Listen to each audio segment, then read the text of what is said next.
The market is a sea of red as escalations in West Asia conflict disrupts global supply chains. Metals, PSU banks and energy are the biggest losers.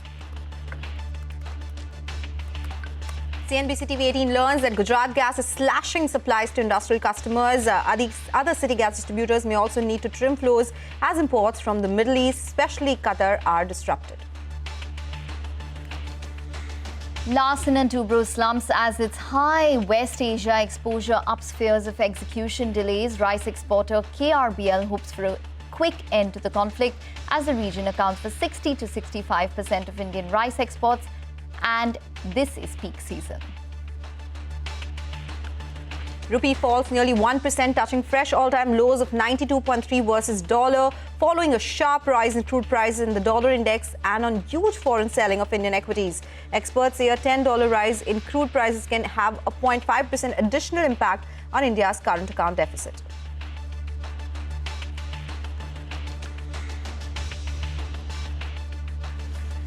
Hello, good afternoon. Welcome to Halftime Report on CNBC TV18. We're coming live from the CNBC TV18 Motilal Oswal studios. I'm Vinny Motiwala. With me are my colleagues Sona Butra as well as Ekta Batra. Good afternoon, ladies. And today, again, a sea of red. There's no de-escalation that has actually come in from the West Asia front. And that is why when you look at the markets, also 24,380, around that level is what the Nifty is trading at as of now, almost near the day's lowest point. No respite there. Broader end of the market, that also continues to be under pressure. 2% decline for the mid-cap, more than 2% decline there. Of small caps also under pressure. IT, which was trading a bit in the green today, that's seen a bit of a fall. So let's pull that up as well. Nifty IT now is down 0.1% in the trading session. Still better than the other indices, but moved from the green to the red is the Nifty IT index. Even when you look at the bank side, there's no respite there. Banks has been the one that is leading the losses for us. Well, yes, definitely. It's a dull day. It's a pressured day for the markets at this point in time. We have the Nifty, which is trading below 24,500. Just want to pull up the India VIX because that has now spiked 55% on a week-to-date basis, giving you a sense in the type in terms of the kind of volatility that the market is anticipating at this point in time. The Rupee at a record low. It's hit 92.3 on an intraday basis. And remember, it's already depreciated around 3% this year. The other key factor to watch out for is what the FIIs would be doing, because in the past 3 trading sessions, they've sold around 11,000 odd crores. So that data should come up for you. It has been quite pressured in terms of the kind of selling pressure that we've seen for the FIIs. And that obviously is going to have an impact in terms of the Rupee as well. Oh, yes. And, since you spoke about the week-to-date data, Nifty is down around 6% this year itself. That is basically in the last 2 months. It's down 3% this week. If we talk about the mid-caps, they are down around 6% this year, 4% this week itself. And oil and gas sector, which is down 4.5% this year and 4.5% this week itself. So that's the kind of declines that we've seen across the board. And of course, we'll discuss all of it in greater detail as well. But let's tell you, what do we have on the show today? We put the spotlight on the stock impact amid the West Asia tensions on Indian hotels, L&T and Adani ports in our What's Trending segment. We'll also focus on the oil and gas sector and speak to Crystal Intelligence's Sehul Bhatt. We'll be joined by Manpreet Gill of Standard Chartered as well later on the show. Stay tuned for that conversation. Okay, but let's move on. And for the first segment of the day, we'll go across to Vivek, who's here to tell us which are the stocks that are moving around in the trading session. Good afternoon, Vivek. Well, good afternoon, and thank you so much for that. Another session where advanced decline ratio clearly skewed in favor of the declines. Selling pressure has intensified after the brief intraday recovery that we saw. In terms of individual stocks that we are tracking, well, a couple of stocks, from the base metals, both Coal India as well as Startup, a little bit of recovery in both of these names on the back of the fact that IIFL Finance says that there could be a surge as far as coal prices internationally are concerned on account of the escalating geopolitical conflict. The entire sugar pack today is seeing quite a bit of buying, this on the back of the fact that, remember, we will soon have a mandate where there will be a compulsory 20% ethanol blending. On the back of that, most of the sugar stocks today doing quite well on decent volumes as well. Upstream oil and gas stocks continue to hold a little bit of fort.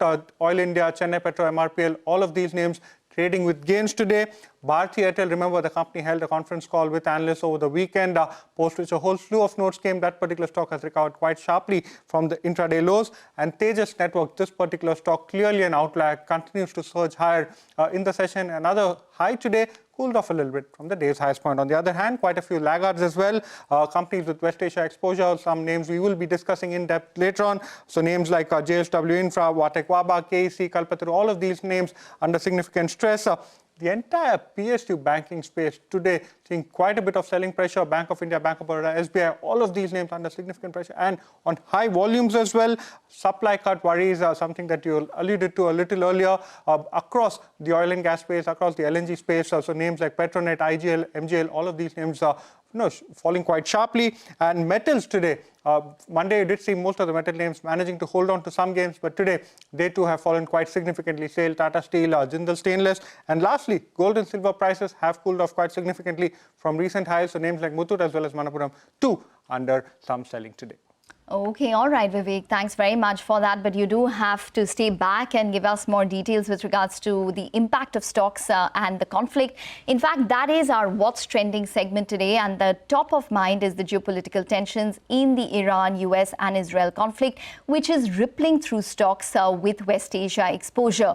Larsen & Toubro, Adani Ports and SCZ, all of these stocks are under pressure. But before we go to Vivek for a more detailed analysis in terms of all of the stocks which are in focus, let's listen in to what Indian hotels had to say on the impact that they are anticipating when it comes to their travel and tourism business. So let's go across to that and then we'll hop across to Vivek. The impact is more significant in Dubai than in India at the moment. But yes, there is disruption in air traffic when it comes to international passengers. I have a lot of requests coming in directly to me for people who have got stranded in India and want to go back to Europe, if they could extend their hotel stays and what we could do for them on a special need basis. So there is certainly an impact. The year has been as volatile as it could have been. I mean, it must have had an impact of 5 to 7% on the top line for us, despite the fact that we've been, guiding and posting a double-digit growth, pretty high. We still feel that we'll end up the year north of 14% for the year, including in flight kitchen business.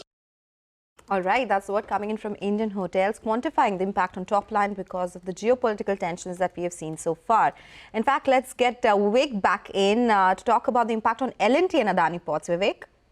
Well, thank you so much for that. Clearly, one of the casualties as far as the entire conflict is concerned with significant exposure to West Asia has been Larsen & Toubro. Now remember, Larsen & Toubro actually has an order book of over 7 lakh crore. This includes most of the technological subsidiaries that the company has. Now out of this over 7 lakh crore that the company has, remember, almost 37% of the order book actually has exposure to West Asia.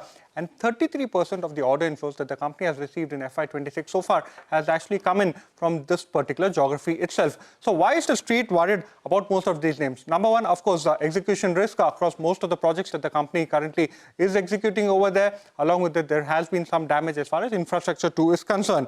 Now, along with that, the key worry has been, especially for a name like L&T, the company has been reducing its participation in tendering activity as far as the Indian infrastructure space is concerned. It has been increasing its activity in West Asia. Now, remember, the integrated supply chain actually relies on goods as well as material movements from the company's factories in India to West Asia, most of which will now be impacted on account of blockages as far as the Strait of Hormuz is concerned. The other bigger worry, given the fact that there is expected to be a significant spike in raw material costs, the company will have to face margin pressure, given the fact that quite a lot of the company's contracts are on a fixed price basis. So the company will not be able to pass on these higher costs to the clients. And lastly, given the fact that you may now see some change as far as spending patterns are concerned, especially as far as Middle East is concerned. Now, coming to Adani Ports, remember Adani Ports has a direct exposure in terms of operating the Haifa port in Israel itself. But remember, just around 1.5 to 2% of the total EBITDA comes in from there. That's a JM Financial estimate. But one of the worries will be the fact that 15% of annual Mundra volumes actually is exposed to West Asia. A 3 to 4% potential impact is what JM Financial says could happen on Mundra's monthly volumes. So overall, negative impact, at least for the time being, for both L&T as well as Adani Ports. Okay, Vivek, thank you so much for that. As of now, negative impact and both the stocks are down in the trading session as well. But on that note, we're going to step into a very short break. Up next, we're going to be connecting with Suhail Bhatt, who is the Director, CRISIL Intelligence, and focus on oil and gas sector as well. What will the West Asia geopolitical tensions mean for this sector? We'll get you that after the break.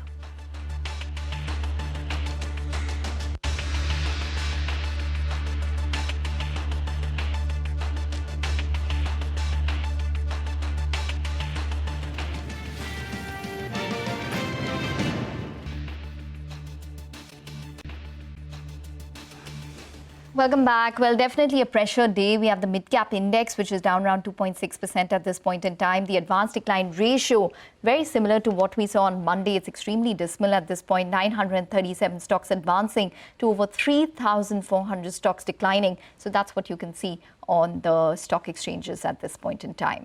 But one subsector which is under pressure is gas companies on supply and price concerns from West Asia. Sonal's been tracking this story. Sonal, tell us more. We keep talking about crude oil, but gas has been a big factor as well. And now there's a suggestion that sources are suggesting that Gujarat Gas, they've gone ahead and cut gas supply to industrial segment by 50%. Now that's a big cut that is coming by, and they say it is because of issues around import of liquefied natural gas, considering that Qatar has also spoken about production cuts following this war that has come by.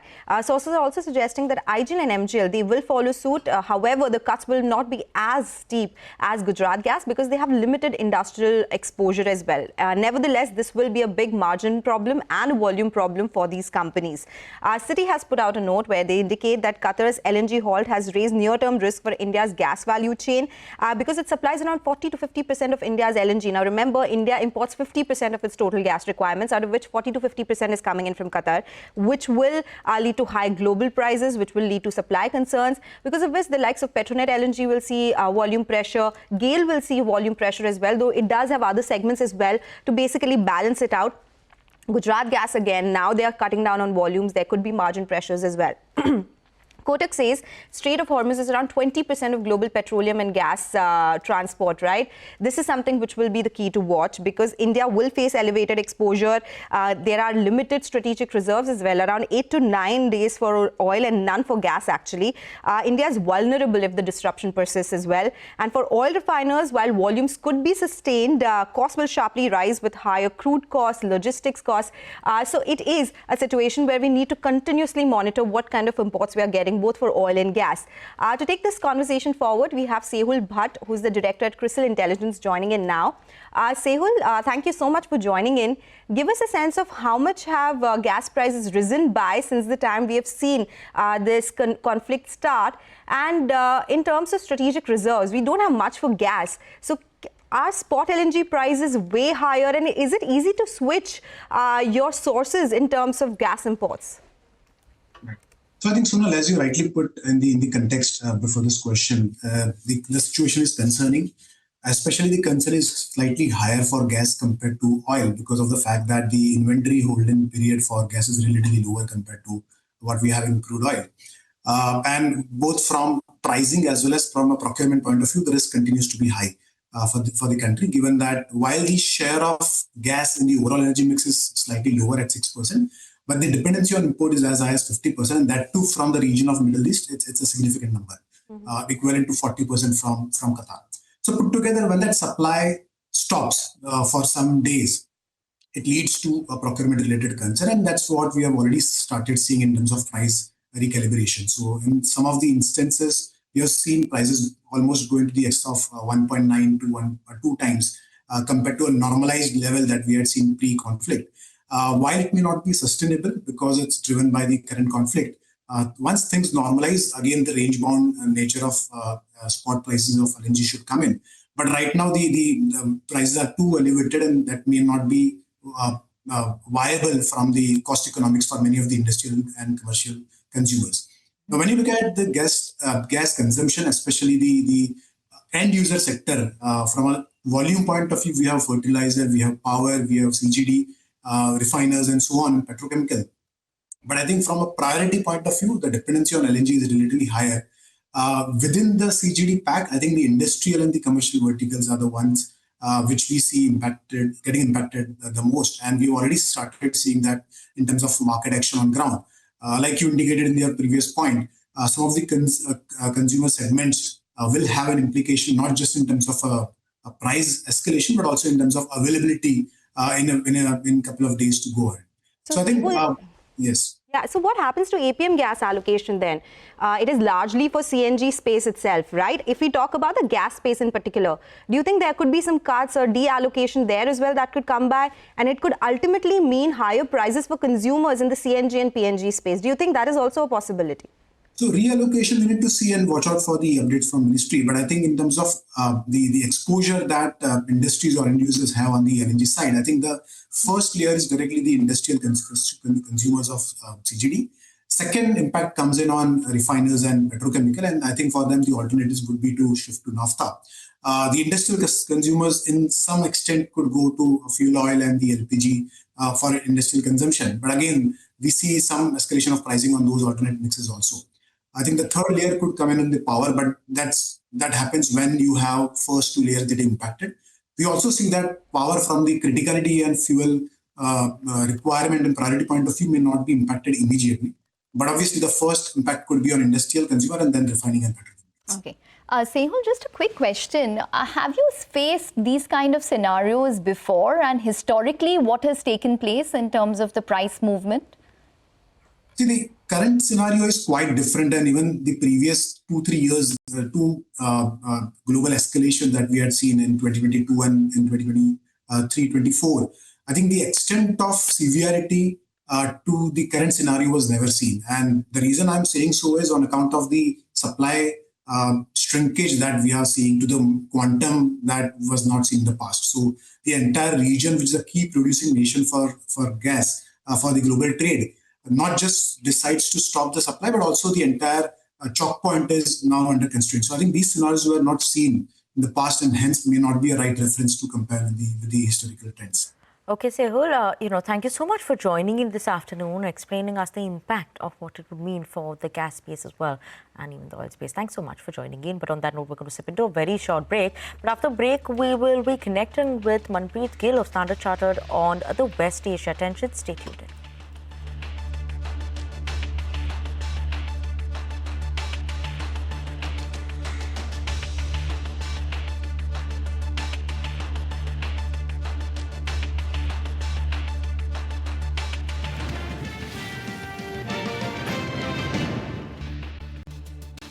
Welcome back to Halftime Report on CNBC-TV18. As of now, the Nifty continues to be at those 24,370 levels, down almost 2% in the trading session. But let's talk about Coal India. That is gaining in trade. And Nigel is here to decode why the stock is outperforming.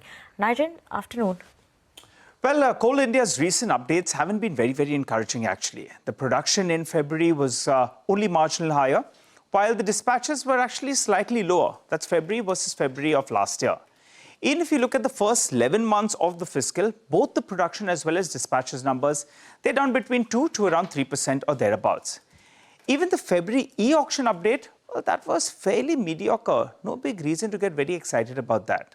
So then the question is, why is the stock outperforming in trade? Let me lay out some possible reasons for that. First, there are expectations that coal prices actually could move up with the ongoing geopolitical tensions disrupting the oil and gas supplies globally. There's a belief that coal prices could strengthen. Remember, e-auction price premium over linkage coal, well, that had fallen sharply over the last few years. From around 200%, it came down to around 60%. So any tightness in energy markets could actually reverse the trend and trigger a spike in realizations. Secondly, hopes of rebound in power demand. Remember, power demand has been weak this fiscal. But the last couple of months has been showing early signs of a recovery. In fact, Jefferies India Utilities team, they expect power demand to grow at around 6% CAGR from FY27 onwards. And in a more normalized weather as well as industrial activity environment, they are saying that maybe in fact power demand comes back. Based on that, they expect Coal India's volumes to improve by around 5% CAGR over the next two fiscals. And finally, valuations. The stock is trading at roughly around 8 times its forward earnings, and it offers a dividend yield of around 7%, which makes the risk-reward appear fairly reasonably. So while the near-term operational numbers may look soft, the market seems to be pricing in better price recovery, better demand, and some attractive valuations could explain the reason for a bit of an outperformance from Coal India stock price. Okay, all right, Nigel, thanks very much for that. As you can see, Coal India is holding up in a sea of red with a gain of around 2%. But let's in fact focus on the entire conflict which is taking place.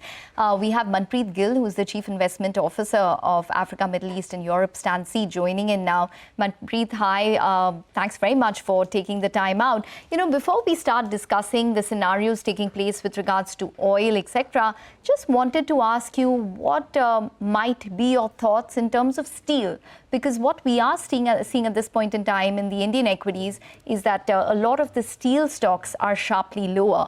Is there any kind of disruption that we could expect globally when it comes to steel prices? Good morning. I think when it comes to steel, in fact, the broader commodity space, right? I think if you think about the conflict in West Asia and some of the disruption we're seeing around it, actually you see reports of disruptions across a wide number of commodities. And some of that is because of either commodity production or refiners in the region, or just simply the disruptions to shipping and supply chain. So while we don't sort of focus on steel specifically, I think the focus here, of course, is broadly across the commodity space and the room for disruptions. So I think it's all sort of linking to the story. Oil might be the simplest way to visualize and see in a single price what's happening in the commodity space. But I think it's about broader range of commodities and many of the inputs that go into it. Manpreet, I wanted to understand, while everything is looking little dangerous on the side of investments, right? We are talking about markets falling across the globe. Our sector is not doing so well. Is there anything which stands out right now? I know it is a difficult question to see some positivity here, but do you see anything like that? Any asset class that you think will do well from here on? Of course, and I think when markets are volatile, we tend to focus on the risk, but that's often when you get some of the best opportunities as well. Look, I think I look at it in two sort of different buckets, right? I think in the very short term, we're in the middle of more of the immediate knee-jerk reaction. So for the time being, we're quite focused on hedges. And I think, broadly, we sort of put them in two categories. There's obviously the traditional ones like gold, which, of course, have shown some reaction, a bit of a pullback today. But we think they, of course, offer some protection against volatility continues for a few more days. But also, any kind of asset classes that are highly correlated to oil prices. Because in any kind of further extension of market stress, I think oil would be at the heart of it. So, for example, globally, we've been focusing on US energy sector equities, but of course, at an individual firm level, there'll be many other examples as well. So those will be the immediate opportunity. Looking beyond that, of course, when you get a sell-off in risky assets, you have to ask the question, right, that, if this is not extremely prolonged, then, of course, sell-offs tend to create some long-term buying opportunities. So that's something we'll monitor. Globally, we are overweight still Asian equities, which have obviously borne the brunt of some of the sell-off pressures. So those are the kind of opportunities we'll be paying attention to. Okay. Asian equities, if this doesn't continue for too long. Manpreet, a quick word in terms of oil side as well, right? Brent crude oil prices, obviously $80 around that mark is what it's trading at. But if this continues for longer than anticipated, what is the worst case scenario? And then what does it mean for Asian equities then? So I think I like the fact that you use obviously how much longer this continues, because to our mind, the key difference between I guess a base case scenario versus some of the potential worst case ones is really about how long some of these disruptions sustain, and hence how long we see oil prices hold at an elevated level. Because at the end of the day, if we're talking weeks of conflict and disruption rather than months, then you could see many parallels to what we experienced last year around June, July, where oil prices rose, not quite as much as we've got already, but once tensions died down, we saw prices make almost a full U-turn back to where we started. You did not see an impact on inflation and EM asset price in that scenario. I think a downside scenario would really be one where these disruptions result in energy prices, oil and gas, really staying at higher levels, well above $80, potentially heading towards 100, but staying there for a sustained period of time. And I think the way I frame that is months rather than weeks. I think that's a scenario where you'll start to see more of the impact show up in worries about inflation, worries about the cost of obviously supplies, where there are large importers. That to us would be a worst case scenario. But I think there's at the moment still quite some time to go before we end up in that sort of situation. Okay. All right, Manpreet, we're going to let you go on that note. Thanks very much for joining in and speaking with us and giving us your perspective in terms of what's taking place globally when it comes to the entire commodity setup. But the other asset class which is really under pressure today and which is very concerning is the rupee, which has hit a record low in today's trading session. We do have Lata joining in to tell us more about it and the dealers and what they're telling her. She's been working the phones. Lata, over to you. Well, the rupee is in a peculiar situation. We've had fairly strong domestic growth and inflation numbers, growth higher than estimated, inflation lower than estimated, but the problems for the currency are just compounding. After the one-day break, the rupee fell almost 1% to about 92 rupees 30 paise per dollar, which is an all-time low for the currency. The small consolation is it's a little bit less than how much the other EM currencies have fallen since last week, since the 5-day war in West Asia. Now, the immediate causes for the fall of the rupee are obvious. Both crude is higher and dollar index is higher, and there has been incessant selling in stocks, as we have seen this week from foreign investors who are obviously buying dollars and taking it back home. There is also dollar buying pressure from importers. And then, month ago swaps, which the Reserve Bank entered into again to put a control on rupee volatility, are maturing. That also creates a dollar demand. The only person on the other side is the Reserve Bank, believed to have sold a lot of dollars on Monday as well. The dealing room chatter is they sold about nearly $5 billion in various ways, in swaps and in the spot market as well. They are continuing to be the sole suppliers, but usually the Reserve Bank doesn't stand in the way when the pressure to buy dollars is global and not just speculative or restricted to India.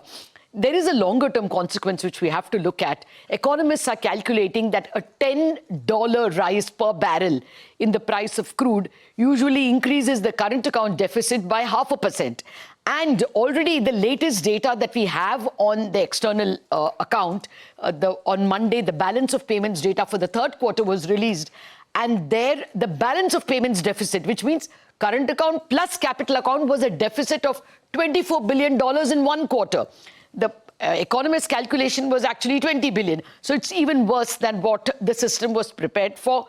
And, there is pressure on the bonds also. Let us not forget that anticipation of higher, not just crude, it goes down the line, paints and other imports if the Strait of Hormuz is blocked for a long time. There is going to be both wholesale and retail price inflation pressure.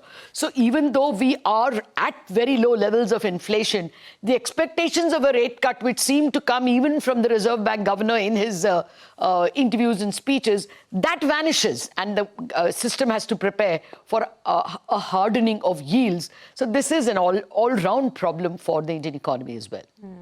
Take that point. Thank you so much for joining us, Lata, and explaining what's happening when it comes to the rupee move that we've been seeing since morning. Time for a break now. Manish Hathi-Ramani of Deen Dayal Investments will join in for some trading strategies on the other side.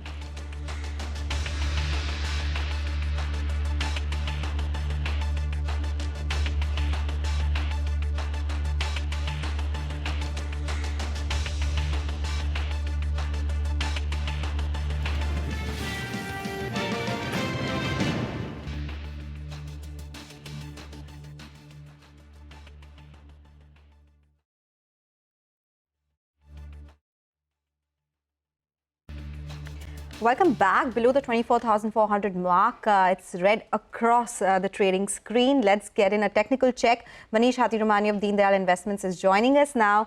Manish, good afternoon. What is the next important support that we're watching out for, and what are some of the important levels that you'll be tracking? Good afternoon, Sonal. Thank you so much for having me on the show.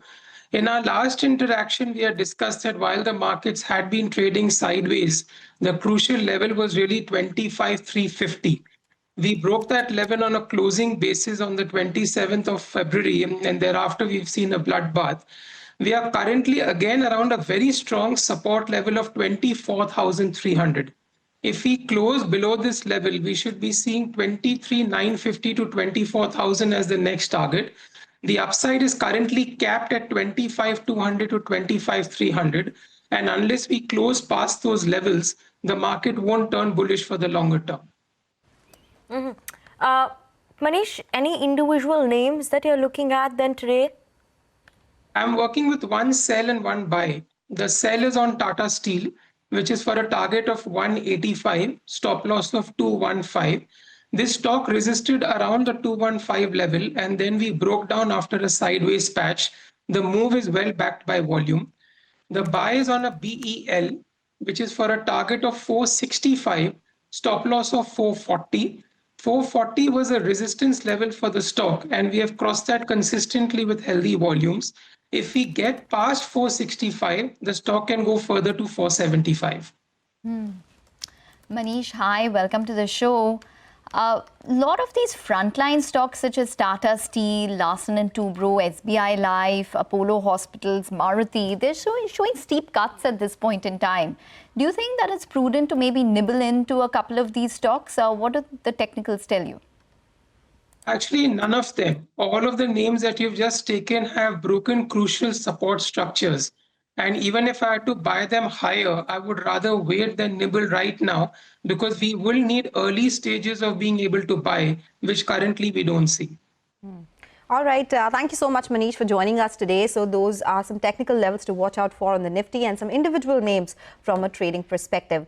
Slip into a short break. On the other side, Manisha Gupta joins us with Turanj Mehta of De Beers India. Stay tuned for that conversation.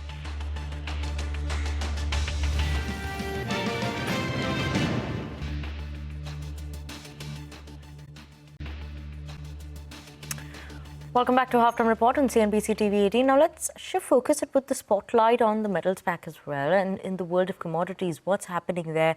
Seeing some decline in terms of prices. West Asia tension, that continues. What does all this mean? Let's go across to Manisha for that. Well, thank you for that. Well, yes, metal prices have continued to decline for a second straight day in the international markets therein. And this is because a certain quantity of war premium was already into the prices. They have been gaining because of trade tariff concerns and also because of the war premium, the kind of military buildup that we in any case were looking at in the West Asia there. The second point is about the US dollar index, which is strengthened quite strongly there. And the safe haven buying seems to be getting more into dollar rather than precious or the base metals right now. The high crude oil prices also may lead to inflation, and that perhaps would lead to a fact that rate cuts from the US Fed may not be as often as markets were earlier anticipating, has led to a profit-taking coming for the metal prices. The Chinese demand is in focus as well. Unless China comes out with a stimulus measure, you perhaps are looking at some more pressure coming in for metals, with most people now telling us that a near-term top in case of metals is in place. That is what we've done in the past 1 week, almost a decline across board when it comes to copper, nickel and zinc. So 2 to 5% of a cut is what we are looking at. Within this space as well, there's only one metal that has done quite well, and that is aluminum. Multi-month highs is where we are trading on to this one at this point in time. 5.5% of gains in aluminum this week, and that is because 9% of global aluminum comes in from West Asia or Middle East, and that is where the conflict is happening at this point in time.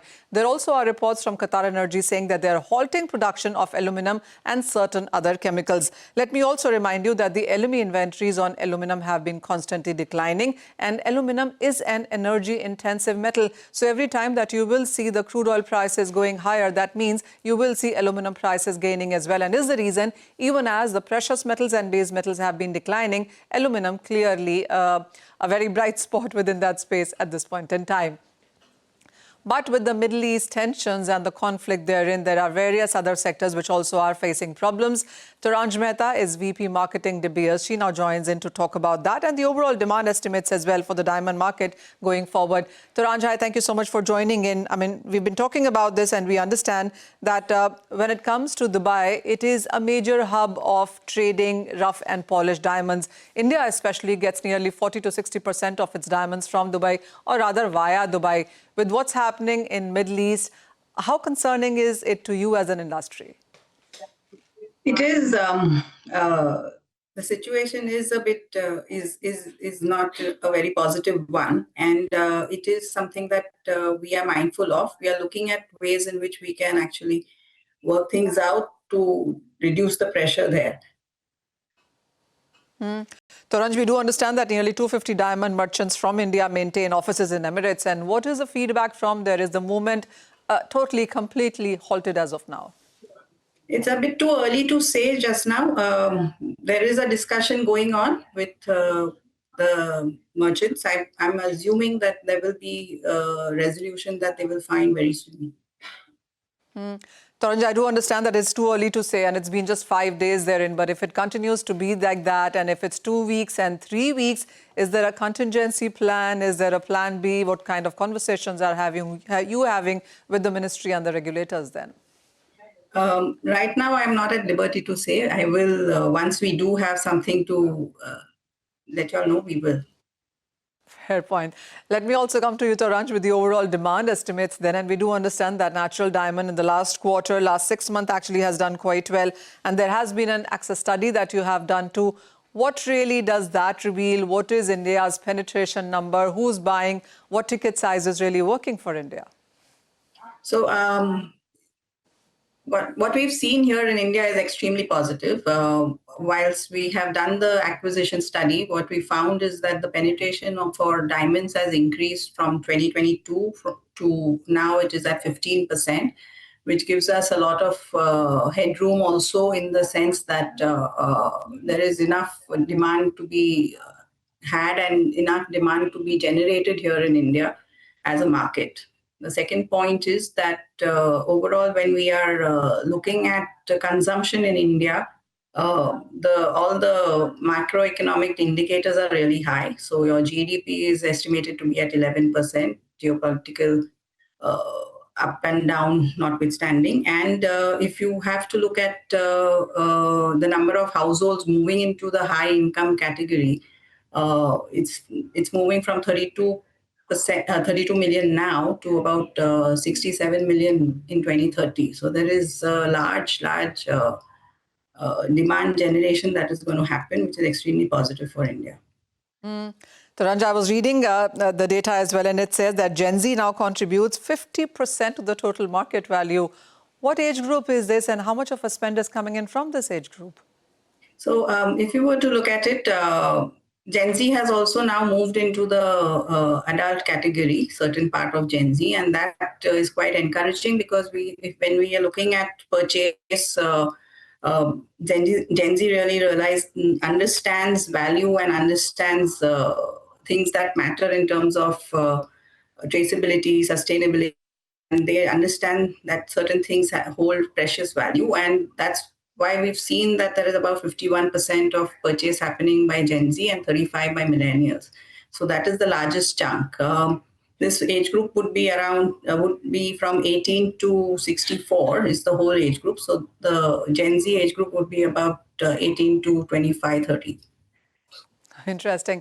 You know, Taranj, it's an all-women studio right now, and we do understand, and Taranj's data says that 52% of women who own diamond in India wear it every single day, Taranj. That's true. It's actually quite a very positive thing for us to have seen this data come in, where we see that everyday wear has now become more than half of the chunk of diamond purchase, and special occasions is about 10%. So 52% is what women wear every day as diamonds from when they purchase. All right, so make every day a special. Exactly, if you have it, you wear it. Make every day a special day, right? That's how you celebrate yourself. Oh, that's a powerful looking screen, right? Thank you, Taranj and Manisha, for taking us to that conversation. An interesting one. Some interesting data points coming in as well. With that, we'll slip into a short break. When we come back, Mangalam will focus on the F&O action at midday. Stay tuned for that.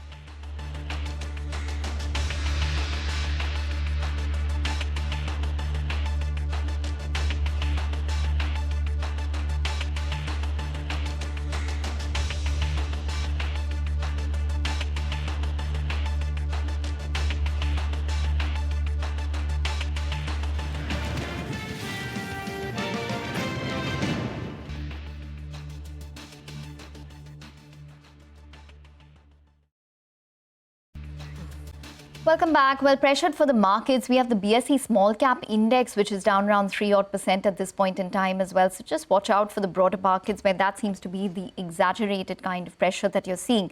Just one stock which stands out, which is in the green at this point, is Poly Medicure. It's a medical device manufacturer.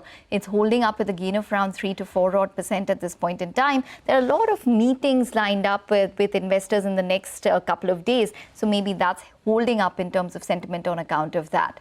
But let's go across to Mangalam now. He joins in to tell us what he's tracking in the F&O space. Mangalam, over to you. Well, you know, it is a poor day for the bulls. The bears are on top for the last couple of trading sessions, and we've seen the Nifty Bank and the IT index actually be under a wee bit of pressure. The IT index is the only one which is outperforming by not falling as much. So the second half makes that one an important one to track as well, which is why the Nifty is down sub 2%, or the Nifty Bank is up, rather down a little more than 2% as well. The broader markets, that's where the pain is. So 3 data points that I'll put out, which tells you the sense of the pain in the broader markets. We have the mid-cap index, which is down 2.7%, as is the small-cap index. The advanced decline ratio, nearly 2,500 stocks in the red for sub-500 stocks which are in the green, and that gap between the two have been maintained through the course of the day. In fact, if not worsened. As we speak, the lines are the widest that they've been, closer to 2,600 stocks in the red for sub-400 in the green. And amidst all of this, fear has spiked. Remember, on Friday when we closed trade, the India VIX was a little under 14, and now as we speak, it's a little under 21. In 2 trading sessions, seen a big jump, and 22% of which has happened in today's session itself. But be that as it may, today's panic low, which was hit in the first hour of trade, is an extremely crucial mark for the Nifty to stay above as we move towards close of trade. 24,305 is what we're tracking. And for the Nifty Bank, which broke below the 100-day moving average, the 200-day moving average, which is about 800 to 900 points below from these levels, is an important support, though the street believes that maybe it's not just yet that it goes and tests that 200-day moving average. Active options, because of the big spike in the India VIX, these option premiums are very high. Usually you do not see the 24,400 put, which is expiring next week, or at the money put, which is expiring next week, to trade at a premium of 300 rupees. Even the calls, 24,400 call is trading at a premium a little above that 300 rupees as well. So in a sense, those who are writing these straddles, both 24,400 call and put, are playing for a wider range of 600 points on either side of 24,400. So the broad range for the next 1 week for the Nifty is between 23,800 at the lower end to about 25,000 at the upper end. So that's the 1,200 point band. If you're looking to narrow that range, 24,100 to 24,700. So that's the 600 point range we're looking at as well. Fairly volatile times, and the markets reflect that. Okay. Thanks so much for that, Mangalam. We'll keep an eye out on those important levels over there. But with that, we're absolutely out of time on this edition of Halftime Report. Thank you so much for tuning in. Up next, Business Lunch to take you through all the market action.